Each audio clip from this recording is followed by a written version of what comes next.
el gusto de presentarles a Carlos Reyero, quien ha sido catedrático de Historia del Arte en la Universidad Autónoma de Madrid y en la Pompeu Fabra de Barcelona. Especializado en el arte del siglo XIX, sus principales investigaciones se han centrado en la pintura de historia, las identidades culturales nacionales y de género, los intercambios artísticos en Europa, los monumentos conmemorativos y el uso de imágenes en la construcción de discursos políticos. A lo largo de este año, espera haber publicado en la editorial Cátedra un libro titulado El arte parodiado, humor y caricatura del mundo artístico en España.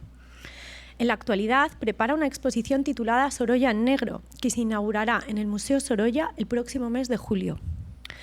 Es uno de los articulistas del catálogo de la exposición La Edad Dichosa, que también debe de su maravilloso título a la creatividad de este autor. Hoy profundizará en un tema que apenas ha esbozado en su artículo, la paternidad y la educación artística infantil. Sin más demora, les dejo a todos con Carlos Reyero. Muchas gracias, Carlos. Señoras, señores, muy buenas tardes. En primer lugar, yo quiero agradecer a todo el Museo Sorolla y especialmente a la persona de su director, don Enrique Varela, y naturalmente a las dos comisarias de la exposición La Edad Dichosa, por esta invitación a participar en esta jornada científica. Cuando me invitaron, pensé que podía ser interesante reflexionar sobre un aspecto que está esbozado en el catálogo de dicha exposición y que sin duda tiene un recorrido mayor. Voy a empezar reflexionando sobre la palabra paternidad, ¿no? La palabra paternidad alude a la cualidad de padre. Sin embargo, si lo comparamos con la palabra maternidad, no es estrictamente correspondiente. La paternidad alude preferentemente a un papel progenitor, mientras que la palabra maternidad alude más bien al cuidado de los hijos. En tiempos de Sorolla, ese papel del cuidado de los hijos estaba todavía más diferenciado. Ser padre significaba, ante todo, un modelo de comportamiento. Y significaba, sobre todo, un modelo de comportamiento, por una parte, para los hijos varones, pero también para las hijas, porque representaba una imagen de poder y de libertad. En la revista de Madrid, La Violeta, dirigida por la escritora feminista Faustina Sáiz de Melgar, y dirigida fundamentalmente a mujeres burguesas e instruidas, se anunciaba a principios del año 1865 la venta de distintas fotografías del famoso fotógrafo de origen francés Jean Logan, dirigida a sus suscriptores. Con el número 335 se vendía una foto del señor Runel, padre, y con el 336 del hijo, y con el 333 grupo de los señores Runel, padre e hijo, que les muestro en esta diapositiva, imagen, ¿no? Estos señores, padre e hijo, actuaban en París, en el Circo de la Emperatriz, en el año 1870, en un ejercicio ecuestre. La prensa francesa los identifica entonces como dos Hércules a caballo. Me parece que hay pocas imágenes tan elocuentes y de alguna manera también un poco divertida y socarrona de lo que significa la imitación de un padre y un hijo, porque el hijo es talmente como un padre en pequeñito. La pregunta que yo me hago es cuándo y cómo esta situación empezó a ser así. ¿Cuándo empezaron el modelo paterno a ser un modelo socialmente prestigiado? La cuestión arranca del siglo XVIII, arranca de la Ilustración, cuando empezó a popularizarse una serie de pinturas donde la figura paterna era una figura especialmente respetada. El padre encarnaba la responsabilidad, la rectitud, era el jefe de la familia y sobre él reposaba toda la responsabilidad de esa familia. En estas primeras imágenes hay una cierta elisión de la afectividad. Es decir, las mujeres encarnan más bien esa afectividad, mientras el padre observa con discreción lo que hacen las mujeres o en ocasiones está ausente. Pero enseguida esa afectividad empezó a incorporarse a la idea de la paternidad. Es algo que me llama especialmente la atención porque los discursos feministas de nuestra sociedad han traído a primer plano publicidad, imágenes, discursos teóricos sobre el cuidado de los padres sobre los hijos o el cuidado de tareas del hogar, básicamente pues en los últimos 30 o 40 años aproximadamente. Y cuando vemos estas imágenes del siglo XIX, vemos que esta afectividad paternal, el afecto del padre hacia los hijos, estaba ya muy presente. Por lo tanto, era también una manera de ser hombre. El discurso de la afectividad estaba presente, era algo que era socialmente positivo realmente, y por lo tanto responde también a un determinado código de género. Es muy interesante, por ejemplo, esa imagen de Napoleón rodeado de niños, de su familia. Es cierto que van vestidos de forma militar, mientras que las niñas no lo hacen, juegan a soldaditos,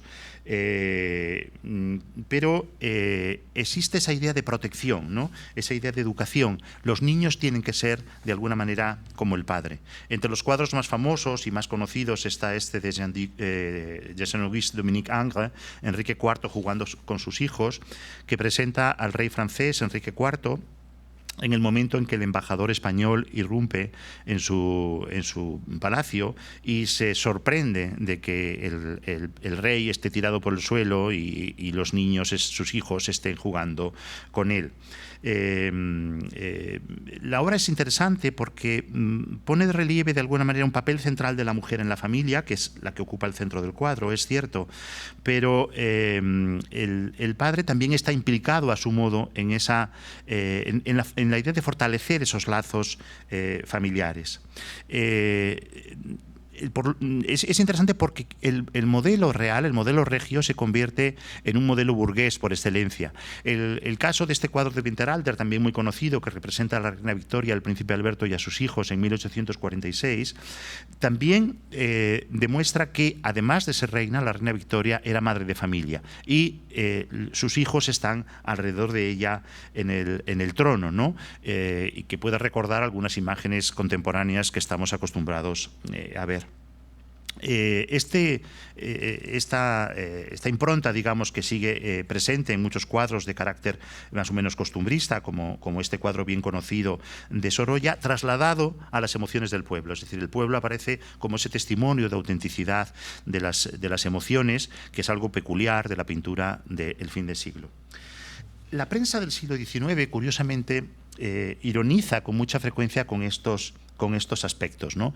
Con lo pesados que son los niños, con lo que cuesta cuidarlos, en fin, que eso es una cosa también propia de mujeres. Es decir, eso también aparece paralelamente, ¿no?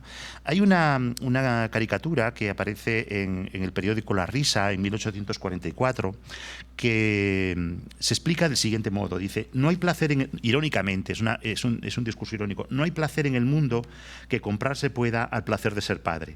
Con todo, me temo yo declarar a la faz del mundo que es mi opinión tan opuesta a la paternidad que nada encuentro tan detestable en este valle de lágrimas como un niño desde que nace hasta los 5 años.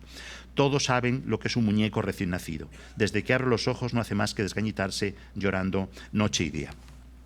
Los pintores se ven a sí mismos con mucha frecuencia como padres. Por ejemplo, el pintor troubadour Fleury Guichard, en El pintor y su familia, se retrata realmente como padre. La esposa incluso parece indicarle que ahí tiene a su hijo, aunque sea ella quien lo cuida, ¿no? Y también es verdad que se encuentra fuera de su lugar de trabajo, es decir, que el lugar de trabajo que vemos a través de la ventana, el taller donde está el caballete con el lienzo, está aparte, pero de alguna manera él tiene una conciencia de que esa familia es parte de él y parte de sí misma, ¿no? De sí mismo. Hay muchas imágenes de ese tipo con distintos matices, puesto preferentemente de la pintura española, por ejemplo, el pintor carlista y su familia, donde en este caso es el hombre el centro de la familia y cada miembro ocupa su lugar. O este otro que solo conocemos a través de una fotografía de archivo, titulado La familia modelo de Pablo Gonzalvo, donde la madre es la que cuida a los hijos y el pintor está trabajando, pero hay una especie de unidad familiar, es decir, hay una idea de comprensión en términos familiares donde el padre ocupa de alguna manera un papel, que es un poco lo que quiero insistir. Muchos pintores del fin de siglo se autorretrataron con sus hijos. Por ejemplo, el famoso de Jacques-Émile Blanche del Musée d'Orsay de París, la familia Taulov, donde en este caso es un modelo de familia un poco ajena al modelo burgués más distinguido y más colocado, digamos, en un salón, ¿no? Es curioso porque la mujer mayor que aparece no es su esposa, sino es su hija mayor de un primer matrimonio, y los otros dos son dos hijos de un segundo matrimonio. Es decir, que de alguna manera este cuadro vincula los afectos familiares y los afectos sobre los hijos como algo ligado a su creación, ¿no? Que es una cosa que a mí también me interesa porque creo que está muy presente en el mundo sorollesco también, ¿no? La imagen de Sorolla con sus dos hijos mayores, que es bien conocida, reproducida en el catálogo, a mí me llama mucho la atención porque la fotografía busca una naturalidad que difícilmente consigue, mientras que la pintura de Sorolla consigue parecernos totalmente inocente, como algo que ha salido, como quien bebe un vaso de agua, a pesar de que es algo cuidadosamente estudiado. Y sin embargo la fotografía, que parece algo mucho más inmediato, evidencia muchas veces de manera más clara esa artificiosidad. Es un fenómeno muy curioso que se ha comentado en algunas ocasiones, ¿no? El pintor baja un poco la cabeza buscando esa naturalidad, esa pose. Él no está acostumbrado a posar. Él mira cómo los demás posan, ¿no? Y los niños están pendientes del fotógrafo, lógicamente, porque los niños siempre están pendientes de aquello que les está mirando, ¿no? Y entonces es un juego interesante de cómo se construye una imagen paternal de Sorolla relativamente artificiosa, paradójicamente, a través de la fotografía, que no sucede con la pintura, o por lo menos no nos lo parece. Hay diversas imágenes de este tipo, seguramente muy conocidas para todos ustedes. Yo reconozco que no la conocía, la descubrí cuando estaba preparando esta conferencia. Y a mí me llama mucho la atención porque son dos hombres realmente con niños en el taller, ¿no? Que es una imagen relativamente inusual, ¿no? Está don Joaquín y su cuñado Enrique Matarrodona, el esposo de su hermana Concha.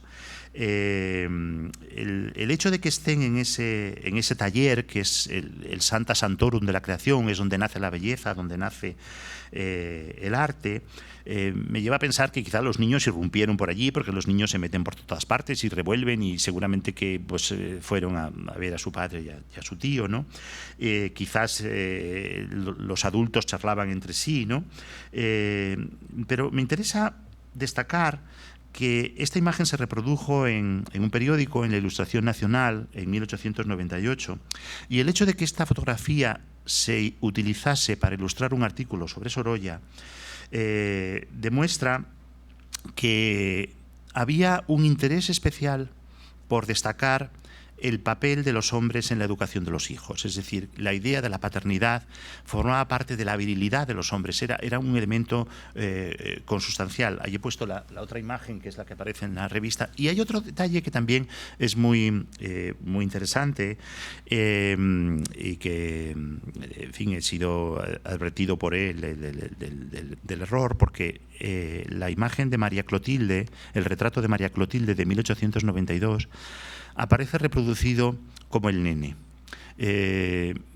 Podría ser un error más, ¿no? Porque hay veces que algunos nombres de algunos títulos de algunos cuadros pues se han equivocado, se reproducen. Bueno, eso es normal en cualquier publicación, pero yo creo que es un error hasta cierto punto intencionado, ¿no? Es decir, el hijo, el varón, es el destinatario principal de esos cariños del padre. Me quiero detener también una vez más en un cuadro que está en la exposición y que es sobradamente conocido, Mi familia. Advertir una vez más de una cosa que tiene que ver con el tema de la paternidad. En la pintura, Sorolla de alguna manera se excluye del retrato, ¿no? Él mira desde fuera, mira hacia otro lado, por lo tanto es un efecto, de alguna manera, él está elidido, ¿no? Es una figura masculina elidida, como tantas figuras masculinas en relación con la familia en toda la pintura occidental de ese momento. Sin embargo, en la fotografía, el padre está mirando a su hijo. Él tiene la mirada puesta en su hijo y su hijo en él. De hecho, su hijo no dibuja, sino que finge dibujar. Y sin embargo, en la pintura, su hijo mira a otro lado como si estuviese mirando a Elena y como si estuviese dibujando a Elena, ¿no? Es decir, a mí esa comparación entre fotografía y pintura revela esas tensiones sobre el papel del padre sobre el hijo mayor y el papel del hijo mayor sobre el padre y la necesidad de esa autonomía que quiere tener, que su hijo tenga ya, ¿no? Me parece un tema muy, muy interesante. Otra cuestión que quiero abordar, que está muy presente en toda la pedagogía de la época y hasta nuestros días, sobre la que hay muchísimos libros escritos, es si el arte sirve para educar a los niños. Los departamentos educativos de los museos dan por hecho que sirve porque tienen siempre las horas llenas con riadas de niños de todas las edades para explicarles los cuadros más inverosímiles e incomprensibles que tienen en sus colecciones. En la retórica académica, eso viene del mundo de la Ilustración, viene de la idea de que el arte es un instrumento educativo, ¿no? Hoy yo creo que el arte no es un instrumento educativo, el arte es muchas más cosas, pero no es el momento de reflexionar sobre eso. Pero en la retórica académica del 19 se insiste siempre sobre el valor educativo del arte, ¿no? Es algo educativo porque representa la belleza, que representa de alguna manera un ideal, una perfección, representa lo bueno, representa lo verdadero y representa sobre todo la civilización, es decir, nos representa a nosotros o la parte positiva de nosotros. Estos principios, ya digo que se han heredado y estaban muy vigentes a finales del siglo XIX.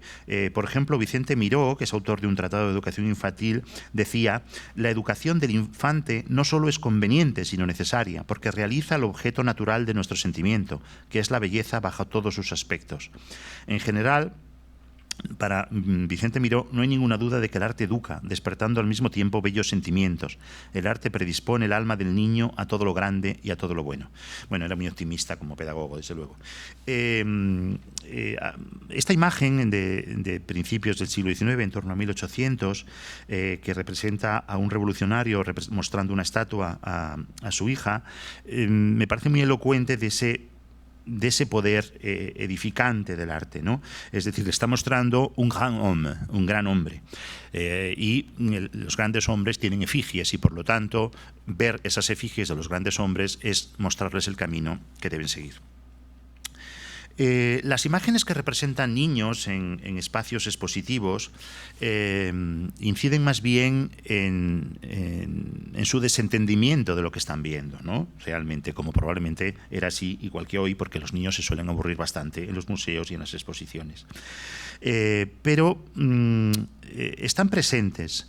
Están presentes porque se debe llevar a los niños a las exposiciones, es decir, que forma parte de una identidad de clase. Las personas elegantes llevan a sus hijos a ver los cuadros porque forma parte de su educación, aunque los niños no se portan siempre todo lo bien que deberían. De hecho, aparecen, por ejemplo, en ese famoso cuadro de Boilly, la exposición de la coronación de Napoleón en el Louvre, donde vemos el cuadro de David al fondo y vemos la expectativa de los adultos y los niños que no llegan, pero que quieren ver, ¿no? Que no llegan porque les tapan las figuras, es decir, una reacción bastante habitual. En grabados españoles y pinturas también aparecen, no sé si esta imagen, bueno, aparecen, por ejemplo, en las vistas de Pedro Kunz del interior del Museo del Prado, aparece una madre con su hija o una cuidadora con su hija, o esa vista del Museo de Sevilla con el Conde de Ibarra también con sus hijos, donde ahí, claro, los hijos del Conde de Ibarra no eran hijos de cualquiera y ellos ya estaban pintando, estudiando y ellos sabían perfectamente quién eran todos los grandes pintores de la escuela sevillana. en todas las imágenes de todos los museos que se pintaron en el 19 se ve esa imagen, ¿no? Aparecen, como digo, con sus madres, con sus cuidadoras, como una práctica social, ¿no? En unos casos parecen satisfechos, en otros curiosos, en otros aburridos. Los más obedientes no dejan la mano de sus cuidadores, pero aparecen siempre, con lo cual quiere decir que iban a los museos y que ir a los museos era algo de buen tono, ¿no? Sobre el arriesgado uso que se hace de la contemplación de obras de arte por parte de los niños, ironiza mucho la caricatura, que es un tema que, como ha dicho Covadonga en la presentación, del que me estoy ocupando actualmente, ¿no? Ese fenómeno coincide con una circunstancia que se detecta en la segunda mitad del 19, que es la aparición de los nuevos públicos. No solo las personas cultas y elegantes de las ciudades, sino los burgueses de cierta posición social de las provincias que tratan de emular a esos burgueses de la capital y viajan. Eso está muy bien estudiado en París, que se convierte un poco en un punto de referencia primero para muchos provincianos franceses y después para otras personas de otros lugares de Europa. Es decir, está bien ir a exposiciones y está bien ir a exposiciones con los niños. En las ilustraciones satíricas, que hay muchas, vemos como los visitantes, con sus gestos exagerados y con su forma de vestir, y generalmente con escaso atractivo físico, con lo cual es una manera de denigrarlos, ya no son esos elegantes que veíamos en las pinturas o en los grabados de principios de siglo, ¿no? Pero sin embargo siguen aparentando esos valores edificantes. Adoptan en general una postura de carácter práctico, ¿no? Por ejemplo, en esa caricatura de Cham del Salón de 1857, una madre reprende a su hijo porque no es tan cariñosa con ella como el muchacho del cuadro de Maguesal, que está al lado, el Santo de la Madre. El cuadro es el que está allí, la caricatura del cuadro es ese, si comparan. Entonces le está diciendo que a ver si se porta como ella. Es decir, está banalizando la educación. Porque evidentemente la misión de la pintura no es que una madre llegue con su hijo y diga, mira qué bien se porta este señor con su madre y tú qué mal te portas. Eso no es educar. Es decir, está, digamos, haciendo caricatura del uso educativo que se está haciendo del arte, ¿no? Esto es muy frecuente en toda la caricatura. Por ejemplo, en esta imagen la madre advierte que si no se porta bien, ese busto terrible, esas caras, esos rostros de emociones que hay en los salones, se lo engullirá, ¿no? Se lo comerá. Nuevamente, con mucha frecuencia, es la madre en este caso la que aparece educando a los niños. A pesar de eso, los niños suelen ser traviesos y no tienen un buen comportamiento, ¿no? Por ejemplo, en esta caricatura, los padres irritados advierten a sus hijos que no les volverán a llevar a ver las batallas de Ion porque se pelean, es decir, que imitan, por lo tanto, lo que están viendo de las batallas. Otra tercera cuestión, esta imagen, por ejemplo, hace referencia a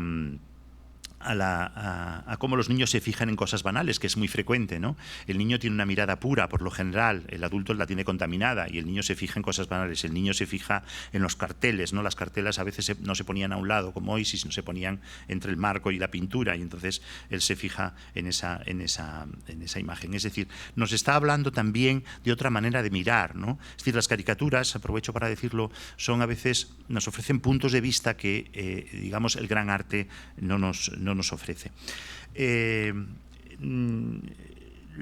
Los niños tenían, la pregunta que me hago en tercer lugar, ¿tenían una sensibilidad adecuada hacia las imágenes o es una curiosidad peligrosa lo que les despertaba?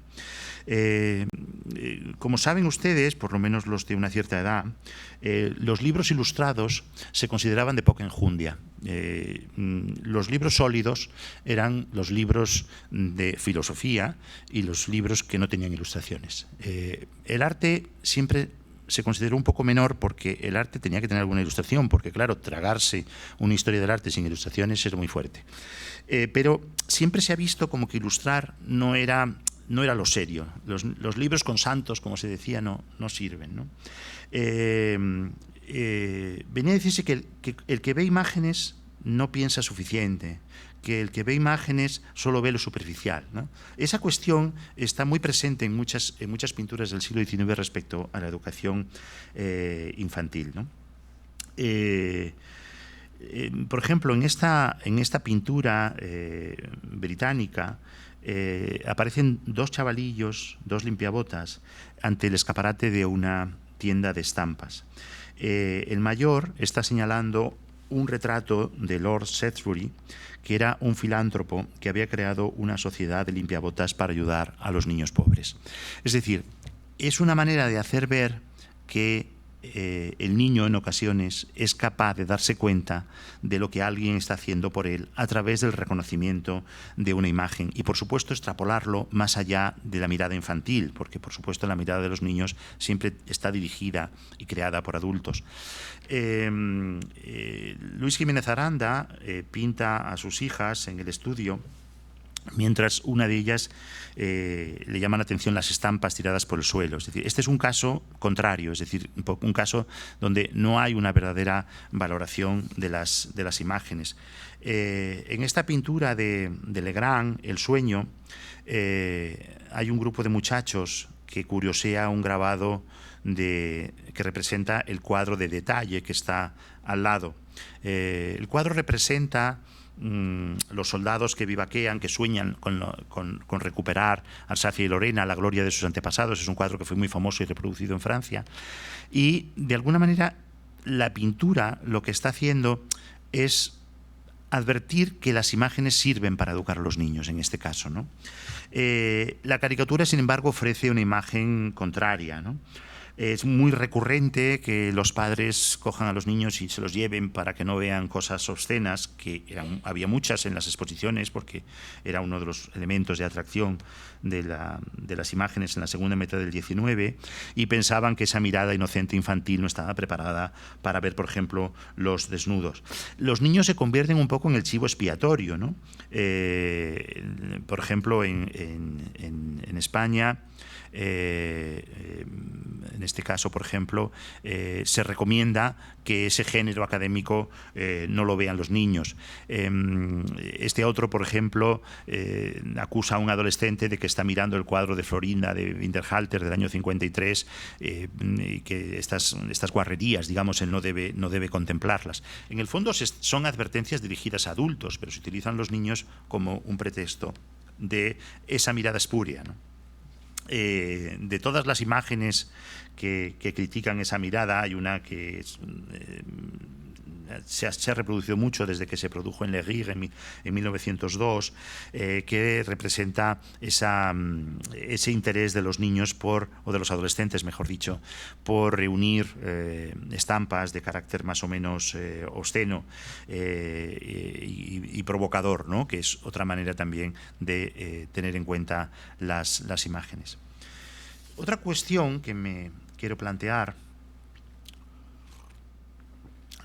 es, y que en parte está tratada en el texto del catálogo, hasta qué punto los comportamientos infantiles ante el arte son una manera de advertir de comportamientos adultos que no deben tenerse ante la exposición.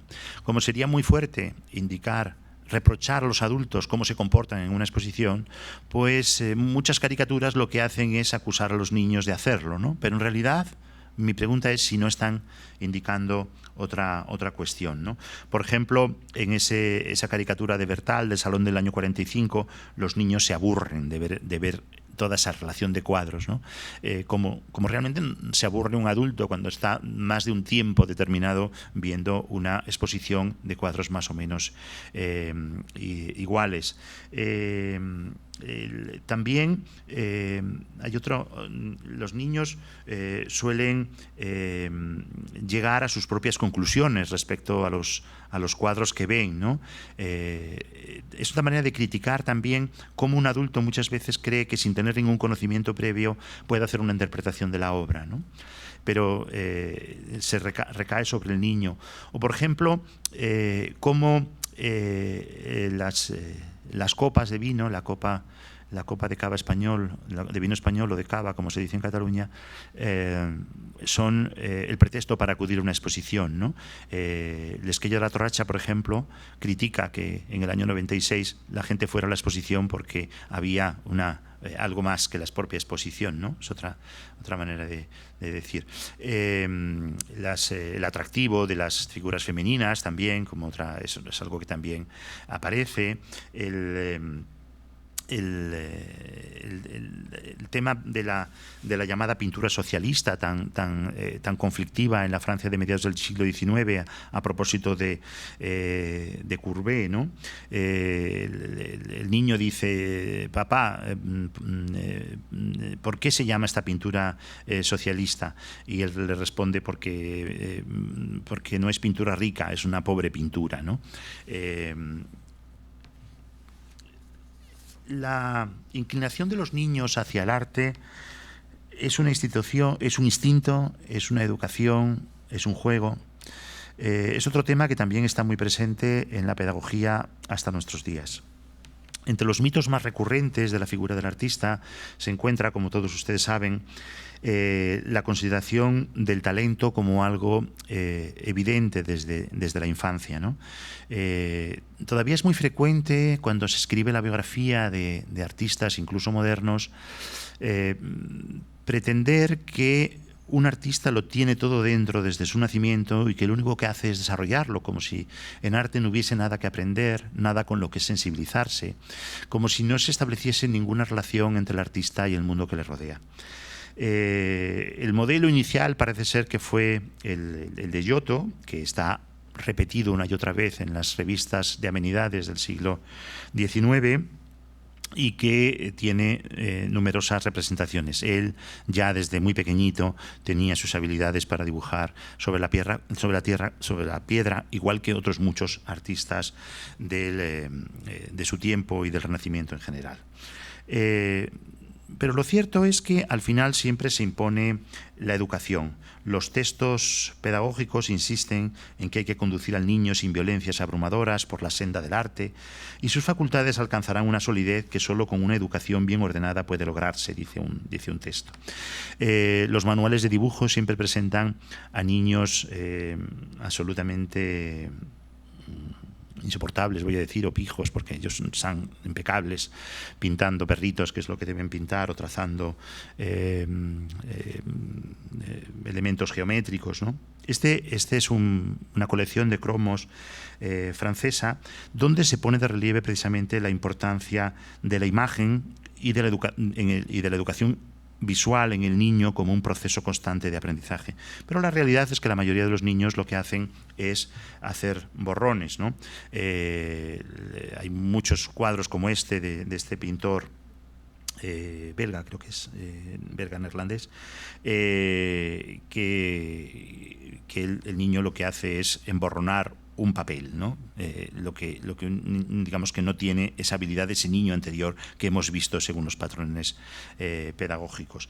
Estos niños revoltosos que no llegan a hacer lo que sus padres o sus progenitores quieren son relativamente frecuentes en la pintura del XIX. Por ejemplo, este cuadro de una pintora, de Marie-Amélie Cognet, interior de un taller, aparece la niña jugando con uno de los muñecos que se utilizan para componer, sin preocuparse absolutamente de utilizarlo como lo utilizaría un pintor adulto. Los hijos de Esquivel, en el cuadro famoso del Museo del Romanticismo que tenemos aquí cerca, también le colocan un sombrero de papel, y mira a su padre, pero realmente los niños, por lo menos el niño pequeño, está bastante ausente. Los hijos de José González Bande, en El Camino de la Gloria Artística, también se entretienen con estampas y con muñecos, con papeles, con gorros de papeles de periódico. Tampoco parece que sigan muy bien sus directrices. Cuando se atreven a coger un lápiz, verdaderamente lo que pintan son monigotes, esa es su manera de hacer, o pintan el cuerpo de otro niño, ¿no? Esta viñeta publicitaria de anuncios de chocolate de Vic es especialmente interesante porque es una imagen verdaderamente colonialista, ¿no? Que hoy casi estaría prohibida, ¿no? Porque el niño bien, que está perfectamente pulcro y es un niño como debe ser, se entretiene en pintarle el cuerpo al negro como si tratase de un juego, de un pasatiempo, casi como si el negro fuese un soporte de su capricho, ¿no? Digámoslo así. Los niños que pintan monigotes o que retocan un bigote en un retrato femenino son relativamente frecuentes en la caricatura, no solo en la caricatura francesa, sino también en la española. En general, la anécdota se suele presentar como una especie de subversión del orden, aunque la intención primera es hacer reír, es decir, ellos no tienen una mirada educada que les lleve a valorar esas obras de arte, ¿no? Estos son algunos de los ejemplos que también se toman en pintura, están reproducidos en el texto del catálogo, como este Manuel Gómez Moreno, que pinta a su hijo con 3 años mientras dibuja en la parte de atrás del lienzo, o el cuadro de Juan Comba, Idealismo y Realidad, donde también el niño emborrona el lienzo sobre un caballete, sin preocuparle el trabajo que ha realizado su padre como una parte de un juguete más. Varios pintores retrataron a sus hijos mientras los invitaban a pintar. Por ejemplo, es bien conocido el cuadro de Pinazo, Chicos dibujando, que yo creo que los hijos de los pintores, digamos, sentían una especie como de voluntad de imitación, ¿no? Como todos los hijos hemos tenido, pues en un momento dado de nuestras vidas, un deseo de imitar aquello que hacían nuestros padres, que es el modelo que teníamos, ¿no? Y probablemente sabemos que en el caso de los hijos de Pinazo llegaron a ser grandes artistas, pero probablemente en ese momento simplemente era una voluntad de imitación que el padre probablemente veía con cierta satisfacción. Eso aparece también en esta pintura de Renoux. Joaquín Sorolla también pintó a su hijo Joaquín delante de un lienzo, aunque en el caso de Joaquín hijo no fuese su camino profesional, ¿no? Las cartas de Sorolla nos hablan del afecto y de la preocupación que tenía no solo por su hijo, sino también por sus hijas. Era una parte esencialísima, diría yo, de su vida y de su pintura. Sin embargo, ese niño, Joaquín, nunca llegó a ser probablemente lo que su padre hubiera querido. Es muy significativo que en ese periódico de la Ilustración Nacional del 18 de abril de 1898 que he mencionado antes, aparezca una recreación, porque no obedece a ninguna pintura concreta de Sorolla que yo sepa, donde aparece un niño, se supone que Joaquinito, pintando sobre un lienzo de manera muy similar a esa pintura en la que acaso se inspire, si es que el dibujante la conocía, donde está escribiendo la firma de su padre. Es decir, lo que pone es la firma que utilizaba su padre, es decir, es una réplica de su padre. Es como lo que se espera, y eso lo dicen también algunos amigos de Joaquín en las cartas que le envían cuando nace Joaquinito, es que su hijo sea igual que su padre. Y en esa imagen está realmente repitiendo eso, ¿no? Inevitablemente a mí me recordaba esa imagen cuando la veía, los versos famosos de Jalil Gibran, ¿no? Tus hijos no son tus hijos, sino son hijos e hijos de la vida, ¿no? Y no vienen a través de ti. Puedes darles amor, pero no tus pensamientos. Muchas gracias.